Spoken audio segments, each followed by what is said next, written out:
Morning students, Sairam, this is Megha Miss here, and today we are going to do the revision part 1 of your lesson number 1, that is gravitation. Okay students, now you have this lesson for your exam. So we are going to start with the revision sessions now. Okay, so now what you studied the concepts in gravitation, we will study them again. Okay, so now you studied the first thing, that is the gravitational force is a universal force, right? And it acts not only between two objects on the earth but also between any two objects in the universe. Okay students, what you studied, that the gravitational force is the universal force and it acts not only between the two objects which are on the earth but also the any two objects which are in the universe. Okay, now the next topic which you studied, that was the circular motion and the centripetal force. Yes, we have seen this activity that we are going to tie a stone to the thread and we are going to move it in a circular path. Yes, and when an object it is moving along a circle, we call it that it is in a circular motion. Yes students, and we saw that the stone which is tied to this string, it move along a circular path and its velocity, it is tangential direction, it is always in a tangent. When you stop applying the force, the stone is thrown out, which is forming an angle 90 degree. Yes, you can see here in the diagram. Yes, when the stone is thrown outside, okay, in any direction, but it will be always from the center. If I draw an imaginary line, then it is going to be tangent, that means it is going to form a 90 degree. Okay, did you understand this? Yes, and we studied the concept of the centripetal force. Now students, what was the centripetal force? The force acts on any object, okay, moving along a circle, and it is directed towards the center of the circle. Yes, this force is always directed towards the center of the circle. This is called the centripetal force. Yes, we have studied the word center seeking force. Yes, so again I'll repeat, the force acts on any object moving along a circle and it is directed towards the center of the circle, then this force is called as centripetal force. Okay students, I hope you understood again what is a circular motion and what is a centripetal force. Okay, we'll move to the next. So the next part which you studied, that was the Kepler's law. Yes, you studied about the Kepler's law. Yes, Kepler was the scientist who studied the planetary motions, okay, and he stated some laws. Now what was his first law? The orbit of a planet, okay, is an ellipse with the sun at one of the foci. Now you have studied that what is an ellipse. It's not a circle, okay, and what we studied, it has got the two foci.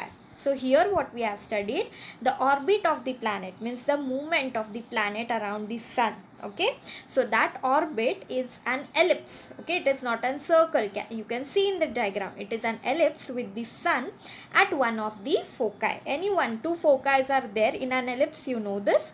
So at any one of the foci. Okay, figure 1.4 you can see here shows the elliptical orbit of the planet. Yes, you can see that revolving around the sun. The position of the sun is indicated by the S. You can see red color is shown. The sun is shown, okay, and S is written there. Okay, this diagram, it is given in your text also. Okay students, based on this diagram the questions are asked. Okay, so please study this. Now the next we are going to see, that is the Kepler's second law. Now what is students Kepler's second law? The line joining the planet and the sun, okay, sweeps equal areas in equal intervals of time. Okay, what you are going to see, the line joining, yes, which is the line joining the planet and the sun. See, this is my planet, this is my sun, okay, and the line joining them, imaginary line. Okay, we can't draw a line, go and draw their line, right? So it is an imaginary line. It will sweep equal areas in equal intervals of time. Okay, means what students? See, AB and CD are distances. Now where is AB? This is my AB, okay, and CD, this is my CD. Okay, these are the distances covered by the planet in equal time intervals. Okay, in equal time intervals they have covered these distances. Okay, 1 and 2 is also written there. Okay, inside. That is, after equal intervals of time, the position of the planets starting from A and C are shown by B and D respectively. Means from here A to B, whatever it has traveled, same distance it has traveled from C to D, and in the equal intervals of time. Okay, students. So just a moment, the straight lines AS, can you see AS? Okay, and CS, can you see CS? Yes, sweep equal areas, means they move equal areas in equal time intervals, that is area ASB, that is 1 is written and blue color is given to that area, and CSD, that is are equal. Okay, so this part and this part areas are equal. Okay, students, I hope you understood this second law also. Okay, we'll move to the third law. Yes, now what is the Kepler's third law, students? The square of its period of revolution, okay, around the sun, okay, whatever the square of its period of revolution, whatever it is revolving around the sun, is directly proportional to the cube of mean distance of the planet from the sun. Okay, you are going to learn all this 3 laws. Okay, how the statements are, same way you will learn, not to change a word from here to there. Okay, then only you get full marks. So thus, if r is the average distance, if we are taking r is the distance between what? Planet and the sun, and t is its time of revolution, what it is requiring. Okay, or you can say period of revolution. Then what we have studied? The square, right? That is, we have taken t square is directly proportional to what, student? Distance, right? Distance, we are taking it is its cube. Yes, so t square upon r cube, we can write it as constant, is equal to k. If I want to remove that proportionality sign, I have to add a constant, and what constant I am adding, students? K. Okay, so t square upon r cube is equal to k. I hope you understood this also. Okay, so we have studied the Kepler's 3 laws. We have done it again. Please learn these laws properly. Very important.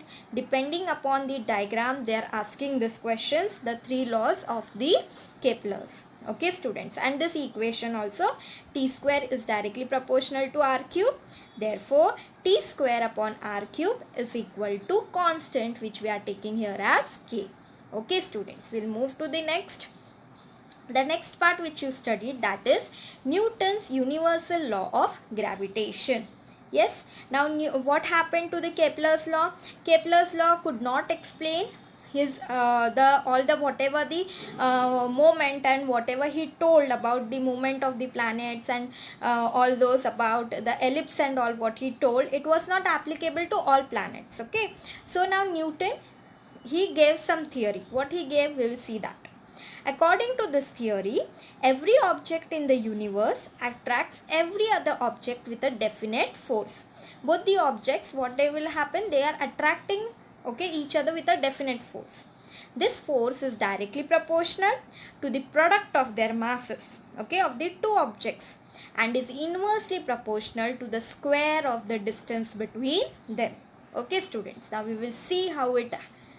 Okay, now see here, if I am taking the two objects, one is in blue color M1, another is M2, okay, and they both, you can see F is written, means they both are attracting to each other by some force. Okay, now figure 1.5 shows two objects, masses M1 and M2, kept at a distance A, okay, at a distance, okay, here we are taking it as D.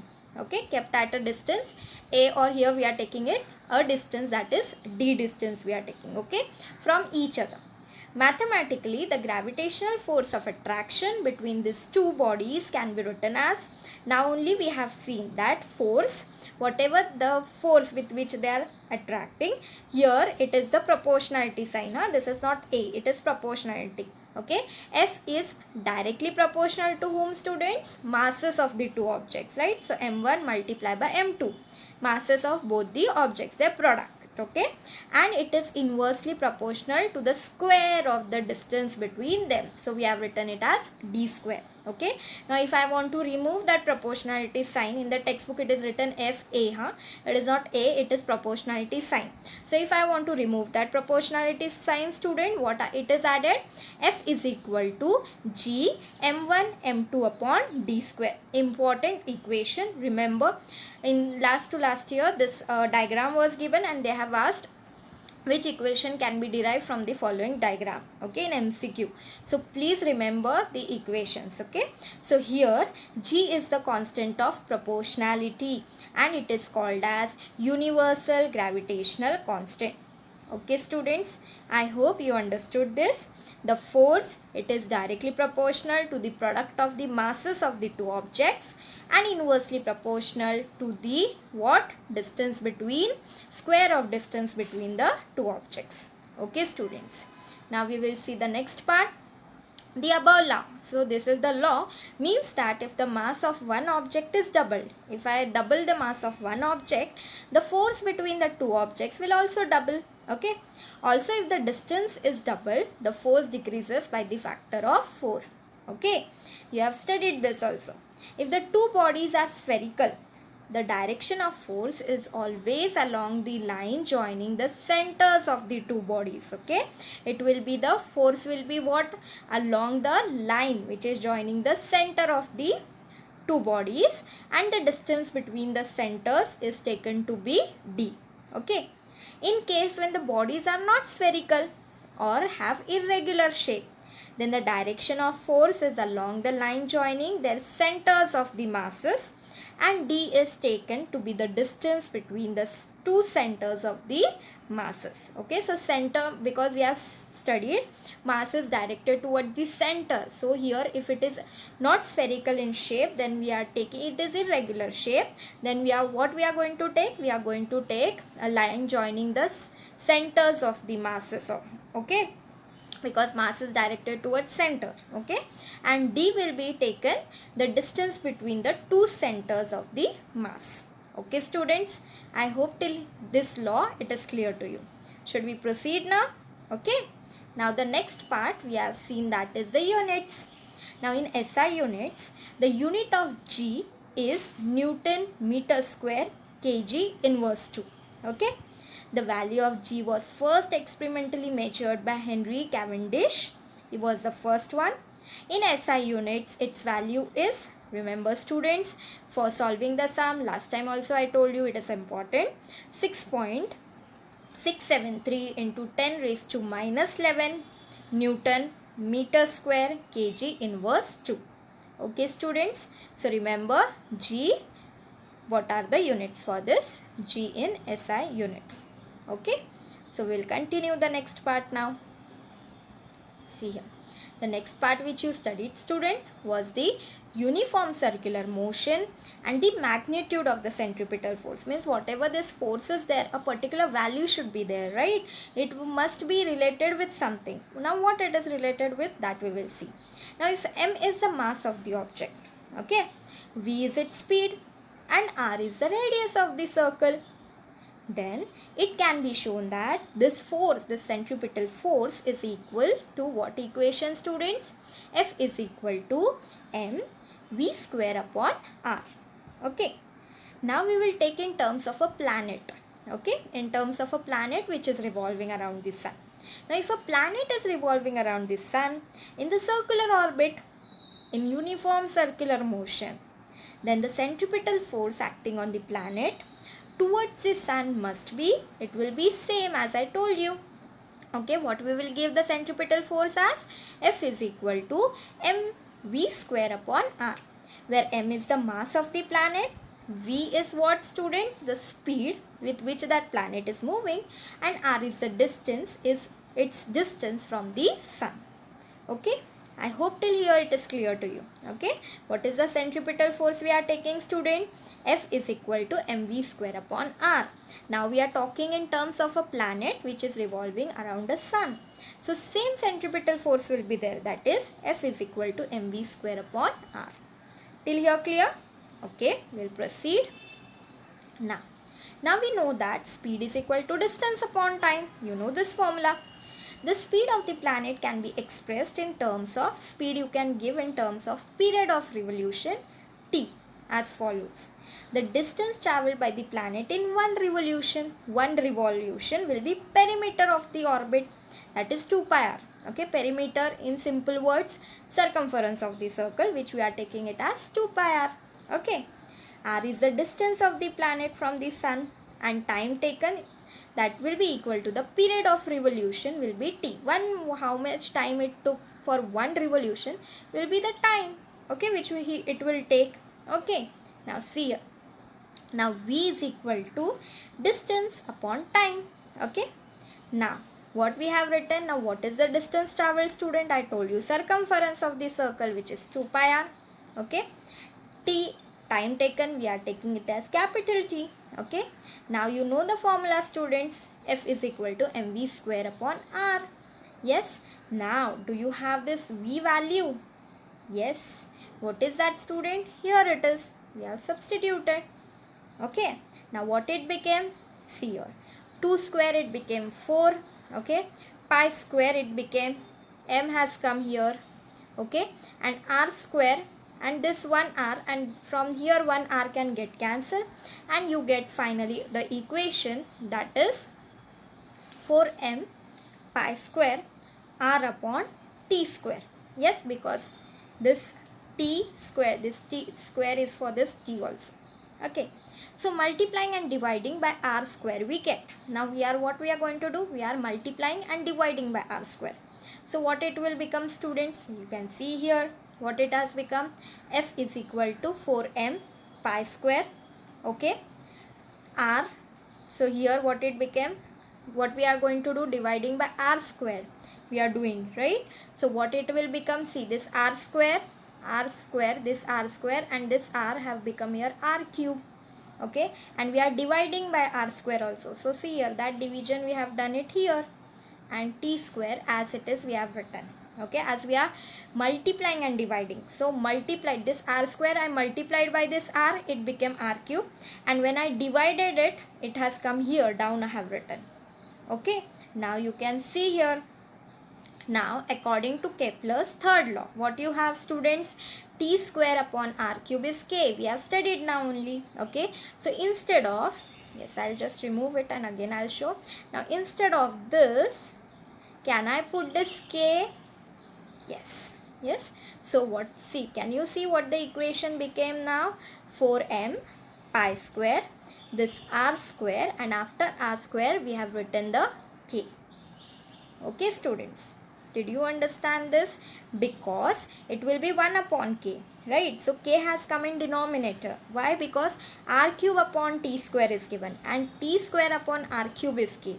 So when I write it as r cube upon t square, it will become 1 upon k.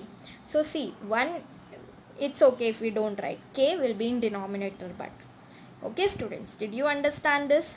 Now you know here that what, students, what are all constant? You know that is 4 is a constant, mass will be constant. Yes, mass doesn't change here.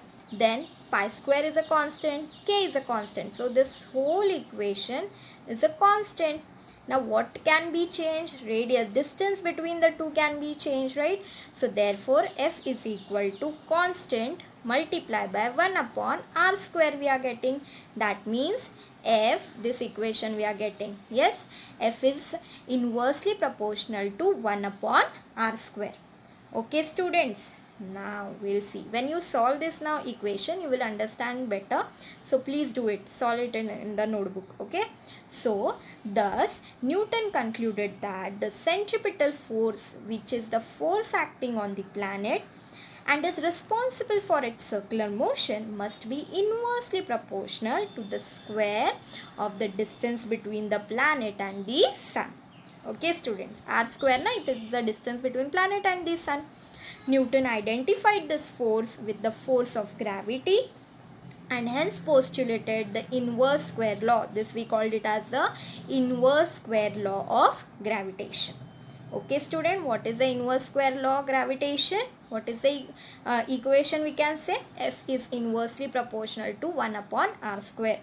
The gravitational force is much weaker than other forces in nature, but it controls the universe and decides its nature. Okay students, I hope till here it is. Students, the next part we are studying, that is the Earth's gravitational force. Now you know the Earth attracts every object towards itself because of the gravitational force. Yes, the center of the mass of the Earth is situated in the center. As I told you, center, whatever the mass will be there, that is directed towards the center. Okay, so the gravitational force on any object due to the Earth is always directed towards the center of the Earth. Okay, because of this force, the object falls vertically downward, okay, on the Earth. Now the gravitational force due to Earth also acts on the moon, because of which it revolves around the Earth. Okay, similar situation exists for artificial satellites orbiting the Earth, and because this moon and these satellites, they have a particular velocity while they are moving in the orbit, they do not fall on the Earth because of their velocities. Okay students, I hope today part it's clear to you. Please go through it again properly. We'll continue with the revision part 2 in the next presentation. Thank you. Sai Ram.